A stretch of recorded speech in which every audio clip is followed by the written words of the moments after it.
Maybe. Okay. Recording in progress. Hi, everybody. Welcome to another edition of Too Opinionated. I am so excited today. I get to welcome back our good friend, Silvia San Martin. So welcome, Silvia. Thank you for having me again, Mike. I think this makes 4. Yes. Does that sound right? It's 4.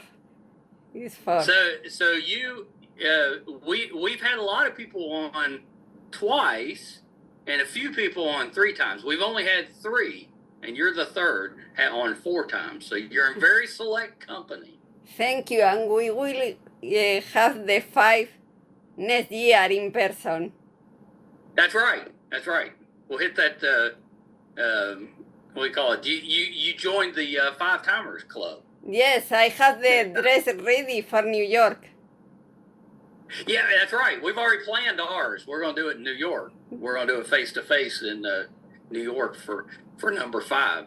And it's kind of funny because I think everybody that has been on 4 times, there's 3 of you, you're all authors, which is why I get you so much because you keep writing and you have it back on.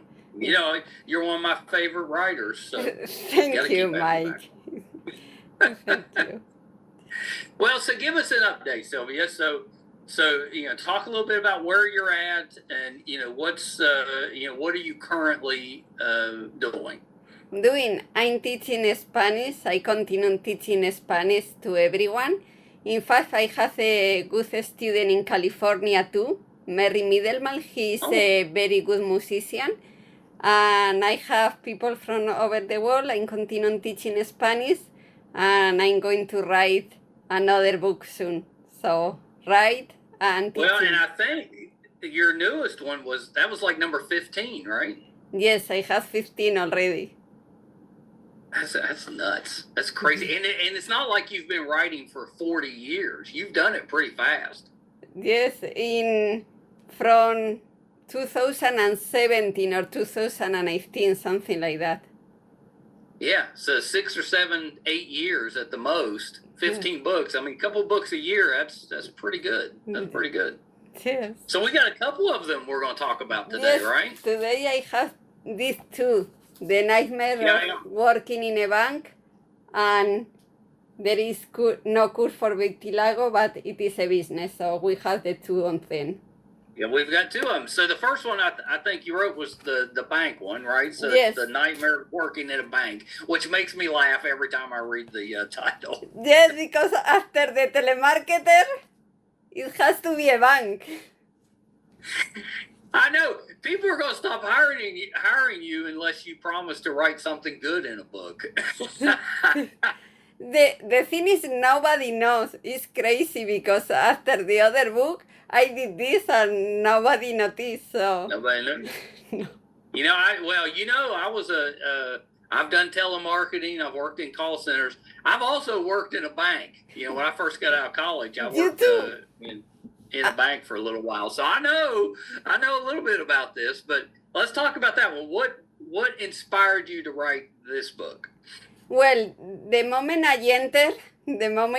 I knew I had to write another book, because it was like worse than the telemarketer's company. So well, and that's saying, those viewers and listeners that heard our last interview, that job was pretty bad. Yes, that job. Say this one's worse, that's saying something. Yes, that job was pretty bad as a telemarketer, but the job in the bank, let me tell you, is the worst job I ever have. Why is that? What made it so bad? Because the environment is like they don't care for anybody. Of course, banks don't care for anybody, we know. But when you are inside, it's even worse. Because when I saw a colleague, he was suffering like a kind of heart attack, with the stroke. And then he had to continue with the phone and nobody put in his place. This was crazy. While the ambulance came, and in the end he has like a paralysis in the face, and I couldn't believe, because this was a Friday and he was working on Monday. And it seems that You came back to work on Monday? yes, on Monday. It was like, why? And I could understand if you were ill, you were fired. Because I was 3 days at home because I got COVID in the office because everyone worked ill.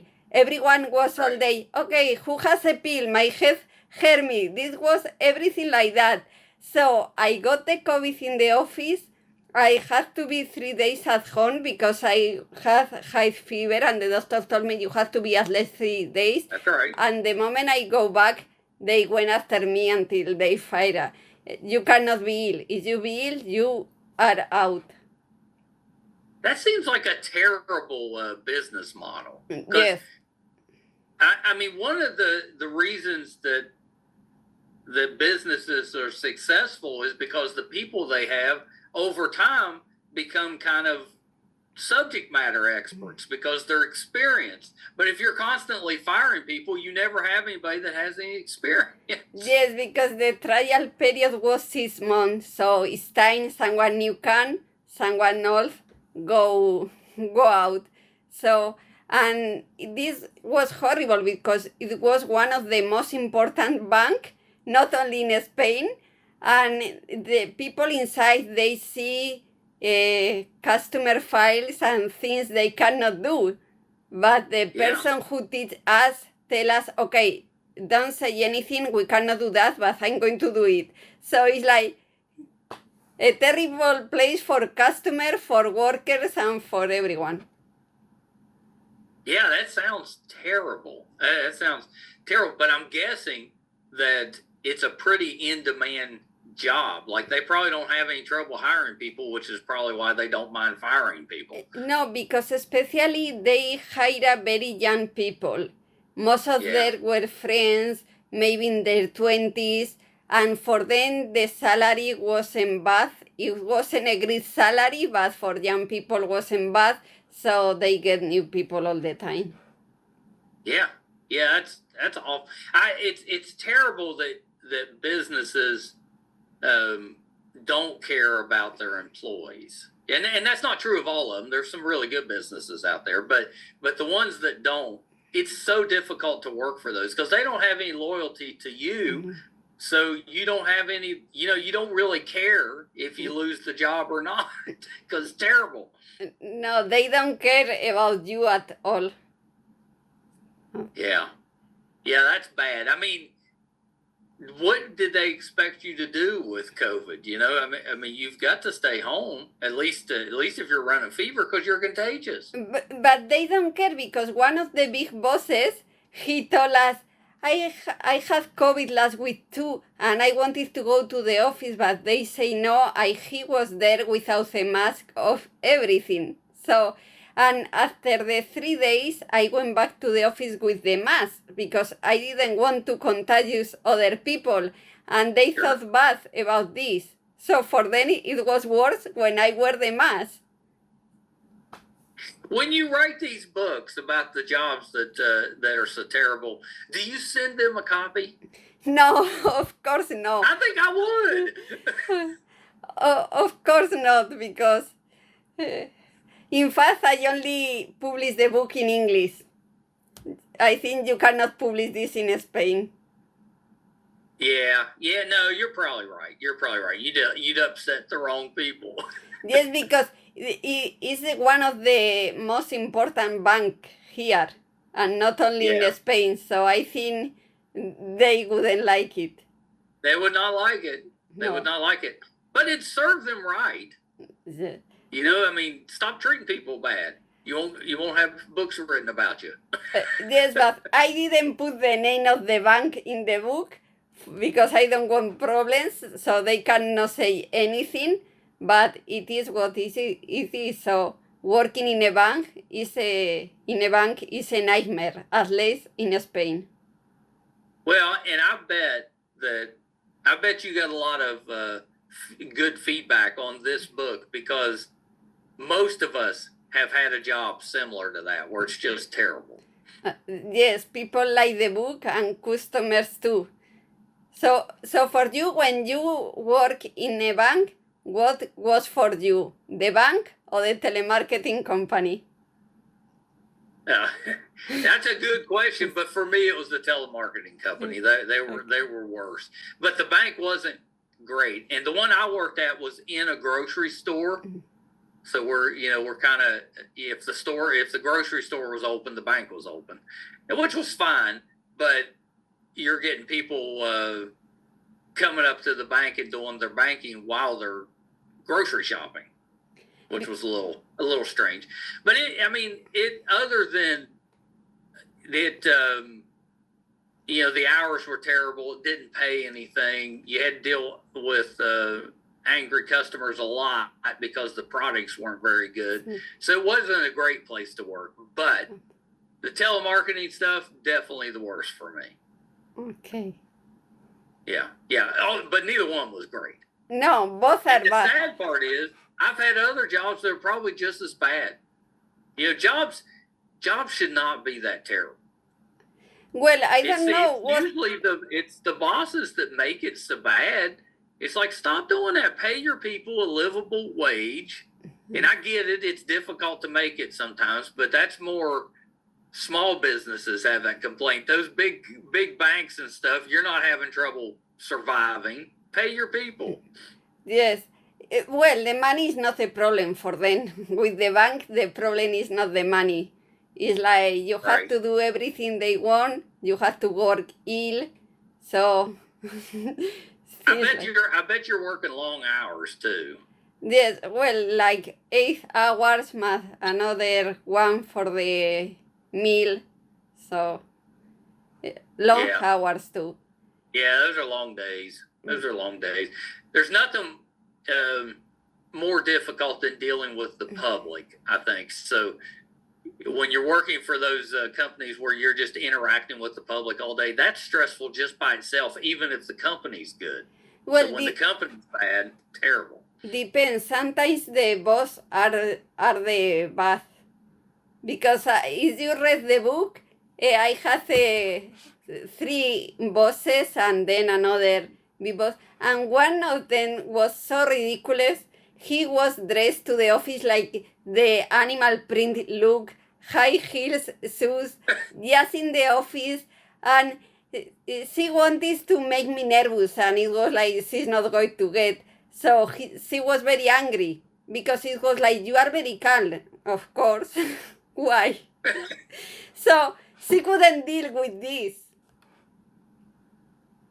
Yeah, I hate that we got to find you a good job. Yes, please find a good one because But then you would have nothing to write about if it was a good job. well, maybe I can write more beautiful things and not this kind of stuff. Because That's right. believe me, the job market in Spain is terrible now.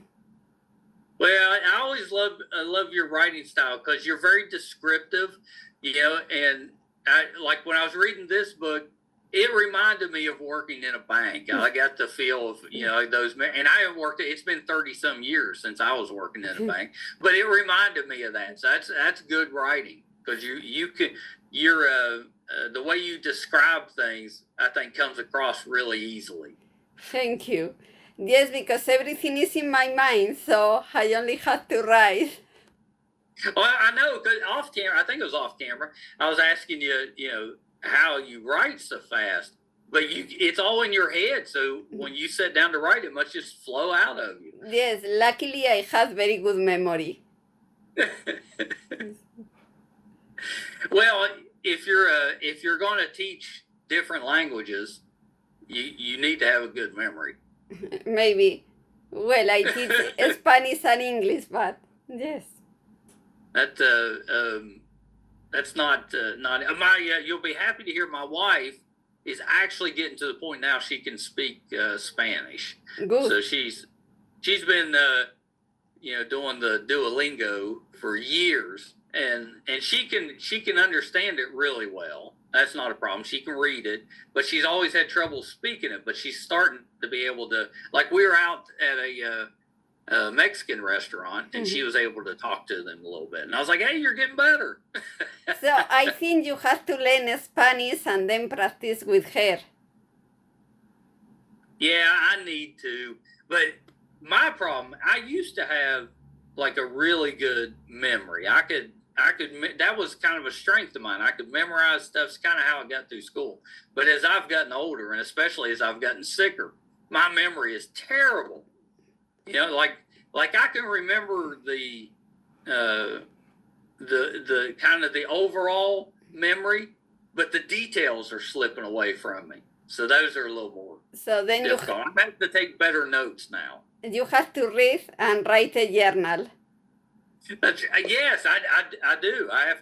I keep I prefer to write, but I also keep a voice journal in case I don't have my notepad with me. But I do try to write that stuff down, because it's chances are as I get older, it's not going to get better. So I need to get better at, keeping notes and stuff to keep track. And like I've noticed it on interviews where before I could just kind of bullet point the interview and I glance down every once in a while, but now I might have to actually, read something.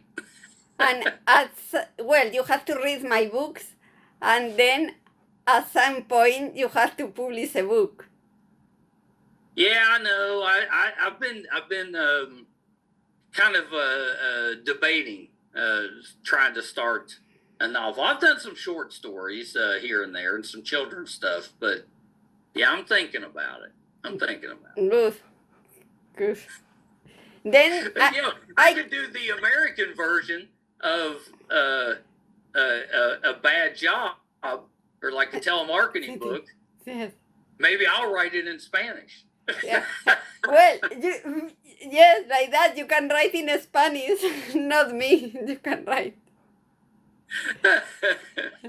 And then I can interview you. I'd love that. Because I know you can interview. I know your background. You've done interviews. I know you can do that. So at some point we have to change the role. Okay, deal. That's a done deal. Okay. So when you write a book about a job that wasn't very good, is it cathartic? Does it make you feel a little bit better about the job, or is it nice to just get it out, or is it, does it aggravate you more putting it on paper? It made me feel very good because it was like a revenge. That's kind of how I'd take it. Like if I was writing it, it'd make me feel better, because I'd be like, yeah, see what I told everybody. And in fact, take that. Since I published these 2 books, I gained a lot of money. So they made me a favor. Yeah, that's kind of funny too, because that's good revenge. Yes. Okay, so what's the newest book that you wrote? What's it called? Okay, and the last one is this. There is no cure for vitiligo, but it is a business. Very good, very good. So talk a little bit about that. What inspired you to write this book? Well, because as you know, at like 1 year and a half, more or less, in February last year, I was diagnosed with vitiligo. I couldn't believe it because I was with the promotion of the other books, the telemarketer book, and the other one with the Encuentra el amor verdadero en Navidad. I had to do all the photos, pictures, and it was like, it cannot be this. I cannot have the vitiligo. I never had this. It's impossible. So I went from doctor to doctor, and I guess one doctor told me this is because the COVID vaccine. He saw a lot of cases, and I think it's true because I never had vitiligo before. So for me, it's really silly.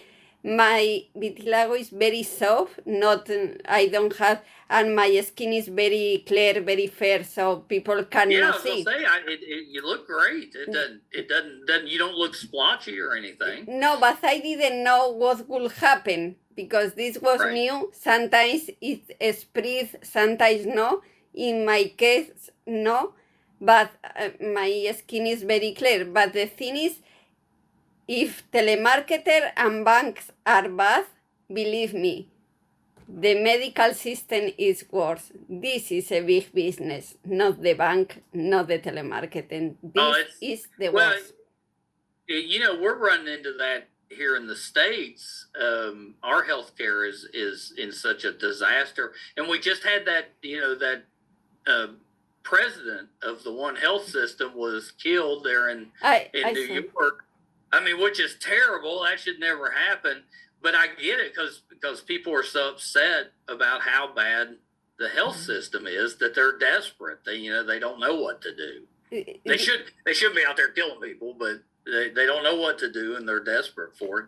And it's scary to think that our system might be better than what you're dealing with. But the thing is, the health system in Spain was very good in the past, but now it's kind of business too, because the public system, if you need surgery or something, sometimes it's very slow. For example, if you need a dermatologist or someone for your bones, maybe you have to wait even 1 year for the doctor to see you. So a lot of people hire an insurance because they don't want to wait something. And it's a business because they want you to do a test, another proof, another thing, because they get more money. So you don't know if they tell you have to do this because it's good for you or it's because they want your money. And then there are another private clinics, they don't work with insurance, they are very expensive. And I went one doctor, first I went to several doctors with my insurance. And then I went to a private clinic someone recommends. And with this doctor, it was worse because for 1 year I spent my money with doctor with treatments that don't work. And he never told me vitiligo doesn't have a cure. And this is the first thing they have to tell you because there is no cure. There are some treatments, they can work or no, and in a lot of cases they work for a period of time, for example with the lamp. But in the moment you stop, you can lose the color again. But I saw a conference on internet and one of the doctors tell the other dermatologist, you have to tell the people there are treatments, of course, because they get money. Right. But what they have to tell you is, okay, there are treatments, but can work or no. It's up to you, but not in order you spend money and more money all the time. And this is what happened. And in fact, I don't want to deal with private doctors like this because at some points I say, okay, I'm not going to go to this clinic again. And I send an email and the only thing I ask is please delete all the files because I'm not going to go. Right. And who do you think answer me? Who? Not the clinic, not the doctor, lawyer's buffet. Like, really? Is like telling me, be careful what you say when I didn't say anything. The only thing I asked, delete my file. And the lawyers came to me. It was like, as you know, I cannot publish in Spanish. That's terrible, though. That it's terrible that you went through that to have something to write about, because you wouldn't think that one would be overly difficult to treat, but it sounds like if with some of the stuff you went through, they were having you do things that they weren't going to do anything to help you. They just did it so they could charge you money. Yes, it was like that. And in the end, the first time I went to the doctor, it was like, okay, nobody can know I have vitiligo. I have the promotion of my books. If this spread, I want to get all like Michael Jackson. So I was so scared and they didn't tell me anything. I was 4 months at home because I didn't want to go out because you have to be careful with the sun and everything. Some friends didn't speak anymore, what is silly because it's not contagious. So right. So it was like a nightmare. I mean, it's basically just a loss of pigment, right? Yes, you have to be careful, especially with the sun. because the skin had to be. But for me now it's like a silly disease.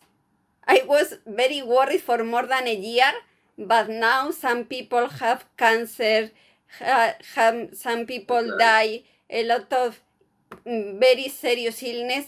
And for me now it's like how I could be so worried for this silly thing. Yeah, right. I mean, but I totally get it. I would be that way. I would worry. I think I told you my daughter-in-law has it, and when we first met her, of course, you notice, you see it, but now I don't even think about it. It's just her. Yeah. So it doesn't. She's the same way. She has to be careful in the sun and that type of thing. But it's she just kind of lives with it now. With that, and I don't know if that's because she's tried treatments and they didn't work, or she just hasn't tried them. I don't know for sure, but I know that she doesn't seem to worry too much about it. Do you know what treatments? No, I don't know. I should have asked her before I talked to you. She just lives across the street, but I didn't think to ask her. But yeah, she's because she's a little younger. She's in her 20s, but it's something she's had at least since she was a teenager. And did she read the book? Yeah. Well, she's reading it now. She's got a copy. I was like, I got to give her a copy. Yeah. She said, tell you it was terrific, but that was from a couple of weeks ago. So she may be done with it by now. It's not like it's a huge book, which is part of the reason I love your book so much, because you can sit down and read them in one sitting. Yes, you have to tell me what she said, because with one medicine, it was horrible, because the side effects for me was so horrible. One day I get up and my heart was really, really fast. I was scared, and it was because of the cream, headaches, and insomnia. I have insomnia for several months. Believe me, I try all kind of pills and nothing works. And then I had like headaches for 10 days until it was like, this cannot be, because even with the pills, and I did a lot of research, and I could see that it was everything because of the medication. In fact, I speak even with people in New York and everything, and they told me, yes, this is because of the medicine. And why the doctor didn't tell me?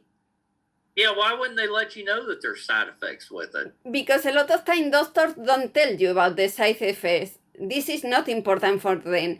And when I told the dermatologist, he told me, I don't think so, but you can stop. He was like, he couldn't believe when I did a lot of research. In fact, my neurologist told me, you did a great job, because I see all the documents, books, I speak with scientists, and it was everything for the medicine. So the medicine for me was worse than the vitiligo itself. Well, I love the fact that you've kind of come to terms with it. So it was very upsetting to you. Now you're just like, it's just something I'm dealing with. Yes, I stop all the treatments. I sleep well. I don't have headaches. I'm perfect. So not again. But the bad thing is the business after this. Because as I tell you, there is no cure for vitiligo, but it is a very big business. Well, that's right, because they treat you like it's going to help you, and it really don't do anything. They want the money. It's just so they charge you. Yeah, that's terrible. I mean, the whole point of being a doctor is supposed to be so you can help people. Yes. Right? But that's not always the case. Because everyone say, okay, the health system in the US is very expensive, but here you can see it's not so perfect. No, and honestly, I'd rather pay money and get good treatment than just waste money on bad treatment. Yes, the thing is, it's cheaper. Yes, the thing is you never know, because I remember I almost had an appointment with another famous doctor in a private hospital, and then they told me, okay, this woman doesn't work with insurance. And when I asked how much I had to pay, I almost laughed, because it was like 200 euros for 5 or 10 minutes. And a lot of people in Spain earn like 1,300 for salary for the whole month. They cannot pay 200 euros for 5 minutes. No, that's terrible.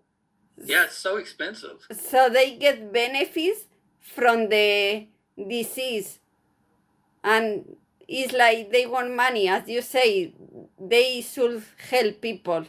Not, of course, they have to earn money. I can understand.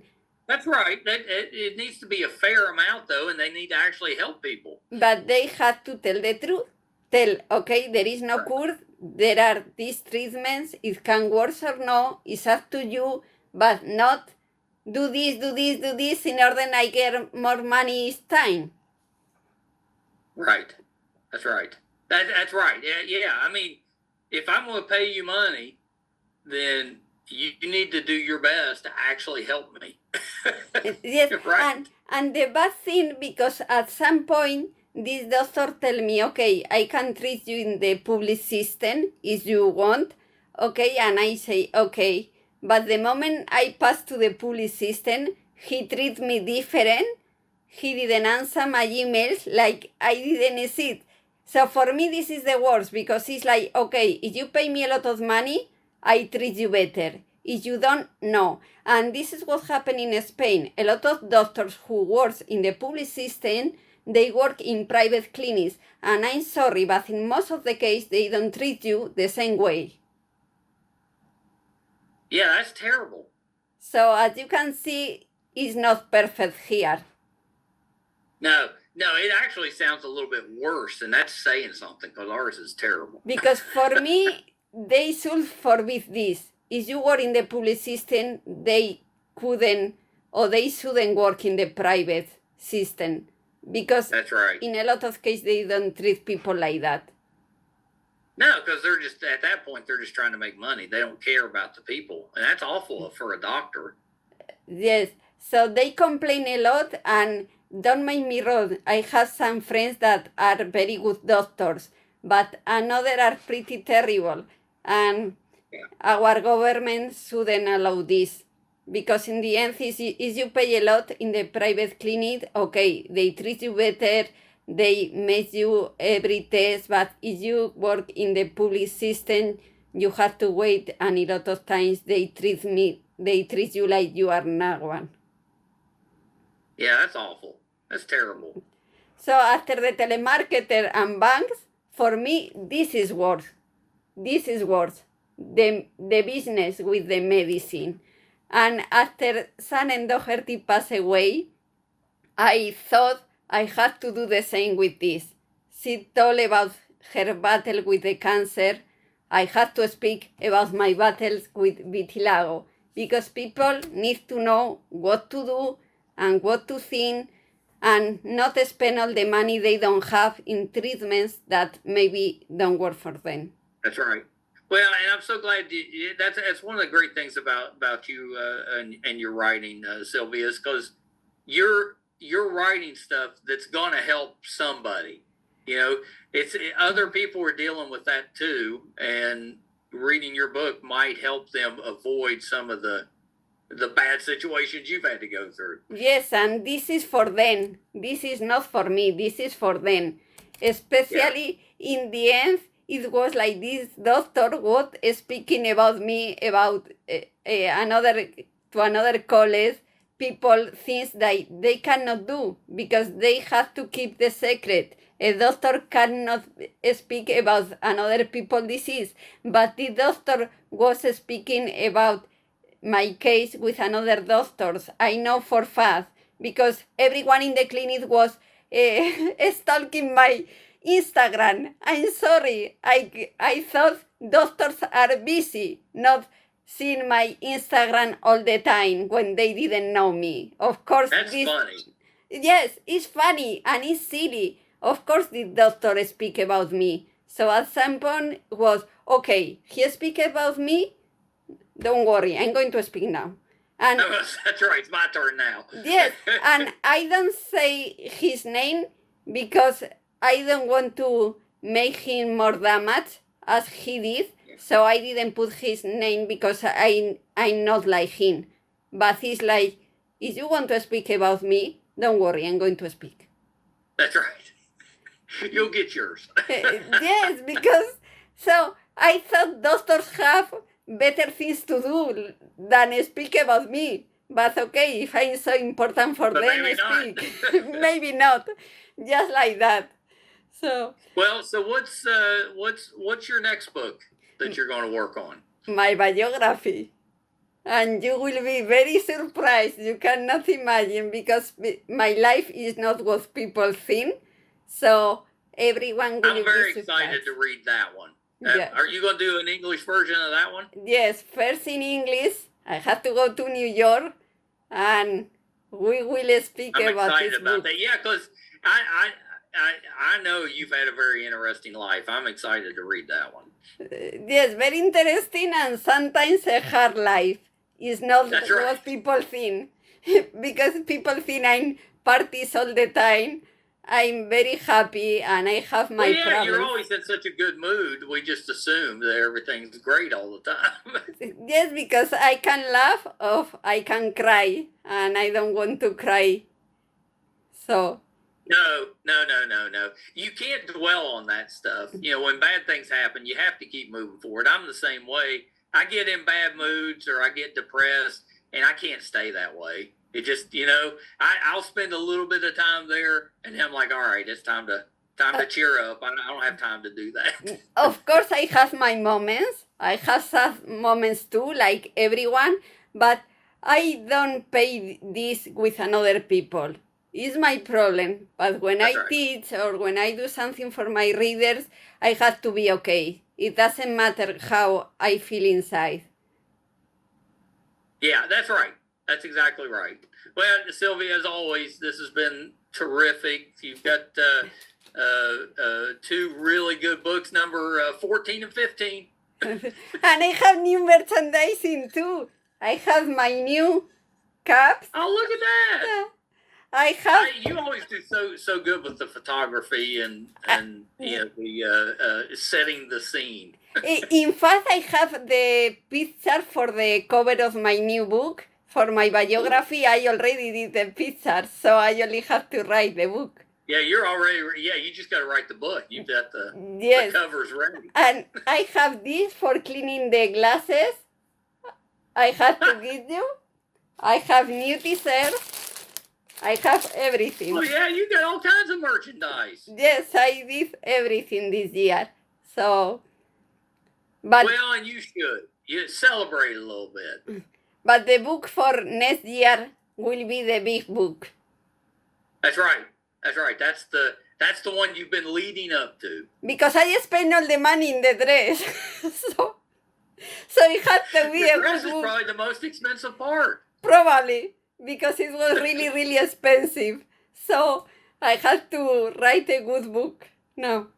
That's right. That's right. Now you got to pay for it. Yes. Yes, I had to pay the dress. So and I Well, before we go, Sylvia, go over all your social media, your website, where we can purchase not just these two books, but all of your books. Yes, I made a new website, as you know, in English. So www.silviasanmartin.com. So this is the web in English. They can check and they have everything there. Then I have the other web in Spanish.net. Instagram, Silvia Love and Music, Facebook, Silvia San Martin, YouTube, Silvia San Martin, LinkedIn, Silvia San Martin. So I'm easy to find. You really are. You put your name in it, everything comes up. Yes, You've done such a good job with that.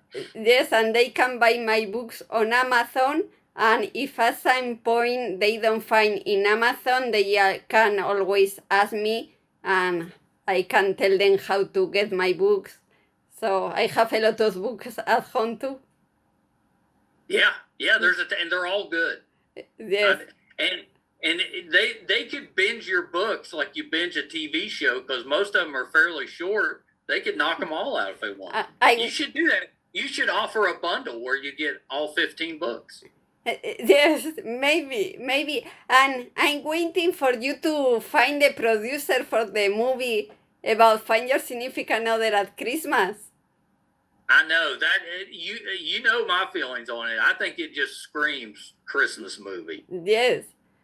So I'm waiting for a producer. Yeah. I know. Every time I talk to somebody that does anything with Christmas movies, I bring it up. I'm like, I've got one. Yes, because in fact, first I'm going to write my biography. And after my biography, I'm going to write the second part of Find Your Significant Other at Christmas. That's right. And it will be mystery as you want it.